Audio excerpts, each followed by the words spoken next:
71 సంవత్సరం బండి లేవు 4 సార్లు వస్తారు కాలు కూర్చుంటాను లైన్ కూర్చుంటానా కేసీఆర్ ఉన్నప్పుడు బత్తాలు దొరికినాయి 10 ఏళ్ల పాటు రేవంత్ రెడ్డి వచ్చిన కానీ మొట్ట చిక్కుతానా మేము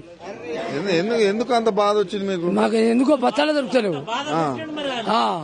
బస్తాలు దొరుకుతలేవు నేను నడుచుకుంటూ తిరగ కలకలు బయటపడతాను ఇక్కడ నుంచి బస్ స్టాండ్ 3-4 కిలోమీటర్లు ఉంటుంది ఆ నుంచి నడుచుకుంటూ రావాల్సిందే ఏం మారాదన్న బండి ఆపుతా ఎక్కుతానో లేకపోతే లేదు లేదు నాకు గోస అవుతుంది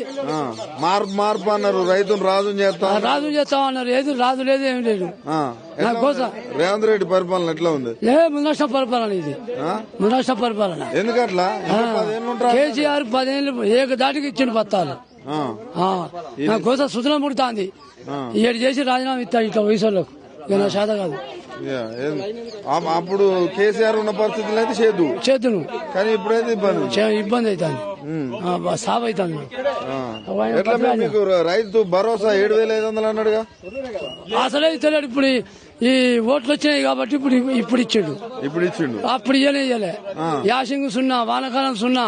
వాడు కేసీఆర్ డిసెంబర్ రాగానే ఇచ్చేది జూన్ రాగానే ఇచ్చేది కానీ ఏమి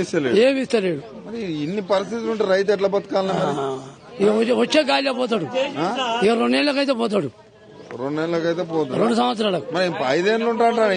ఉండడు మొత్తం 10 ఏళ్ళు మనదే అంటుండే కాదు ఇక కాదు అంతేనా కాదు ఇట్లా లైన్లో నిలబడ్డోళ్ళు అందరూ యూరియా కోసం కాదు రాజకీయాలు చేసేటంటాడు ఎక్కడదండి రాజకీయాలు చేస్తారు ఇలా మక్కతో నేసి పాడు చేసినాం మొక్కజొన్న వేసిరా ఆడికి పోతే లింకు పెడతాడు 500-300 1000 రూపాయల మంది ఇస్తాడు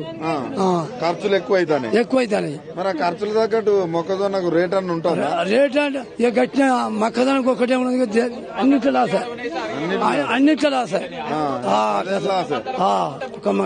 అంతేనా ఇక కూర్చుంటాను కాలు కూర్చుంటావా ఆయన బతిరాయన లైన్లో నిలబడి బదిలైన ఎప్పుడన్నా నిలబడ్డావా 10 ఏళ్ళ ఇట్లా ఎన్నో నిలబడలే